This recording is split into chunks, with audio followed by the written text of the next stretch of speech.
Deepanshu, good morning.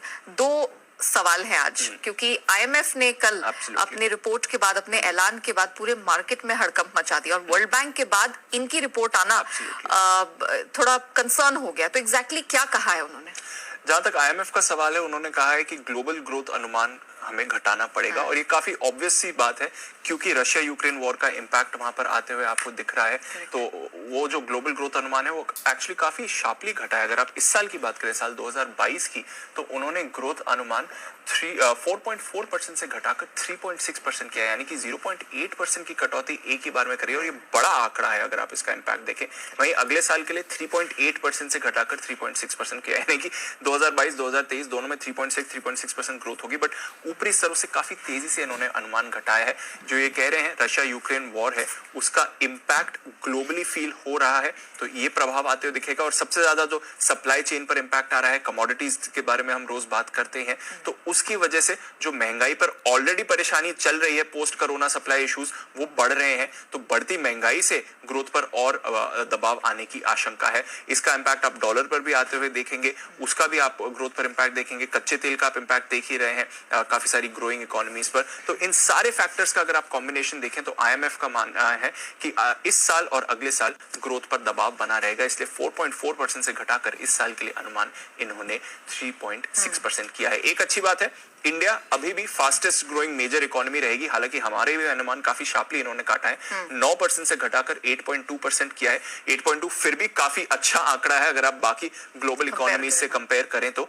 But definitely हमें भी थोड़ा इसका इंपैक्ट देखना पड़ेगा और ग्लोबल इकोनॉमी में भी इसका भारी इंपैक्ट आते हुए दिखेगा। तो जो आईएमएफ का अपडेट है वो तो खैर फिलहाल बाजार के लिए अच्छा नहीं है, बट क्योंकि ऑलरेडी बाजार गिर चुके हैं और कहीं ना कहीं ये बाजार ने अनुमान कर ही लिया था। अब देखिए डेटा अब आ रहा है कि रशिया यूक्रेन की परेशानी 2 महीनों से चल रही है, सप्लाई चेन की परेशानी अब 1.5 साल से चल रही है। तो ये सारी चीजें हमें पता है। अब आपको डेटा के सामने ये इनफैक्ट कल भी यही हुआ था कि कमोडिटी मार्केट ने उसी वजह से एकदम शार्प रिएक्शन दिया था। एंड हैविंग सेड सो, बताइए क्या कुछ हुआ है यूएस या यूरोप के मार्केट्स में and commodity space of course? Absolutely, तो कमोडिटीज पर तो इसका इंपैक्ट देखा, बट ये जो ग्रोथ अनुमान की कटौती है, बाजार ने इस पर ज्यादा ध्यान नहीं दिया। इनफैक्ट एक रिबाउंड के लिए ड्यू था बाजार और कल हमने वो आते हुए देखा। इनफैक्ट कल जब भारतीय बाजार बंद हो रहे थे तो पता नहीं कहां से ये रशिया की खबरें फैली हुई दिख रही थी आपको बाजार में कि नई स्ट्रैटेजी है उनकी यूक्रेन में। ये स्ट्रैटेजी उन्होंने 1 महीने पहले ही बता दी थी, जब कहा था कि हम ईस्टर्न यूक्रेन में फोकस करने वाले हैं, और वैसे ही रशिया कर रहा है इस समय। तो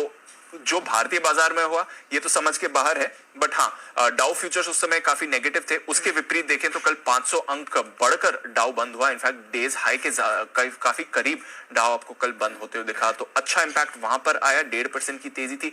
1 महीने में यूएस बाजारों के लिए सबसे अच्छा दिन कल आपने आते हुए देखा, तो इसका डेफिनेट पॉजिटिव इंपैक्ट आपने बाजार में देखा है। इसके अलावा अगर आप नैस्डैक की बात करें, 2% की तेजी आपने आती हुई देखी। सभी दिग्गज आईटी शेयर्स में खरीदारी थी। S&P 500 पर 11 में से 10 सेक्टर्स में आपने खरीदारी आती हुई देखी, और ये इसके बावजूद कि बॉन्ड यील्ड आपकी कल 2.94% पर आई, यानी कि 3% के स्तर के बेहद करीब है ये नेहा।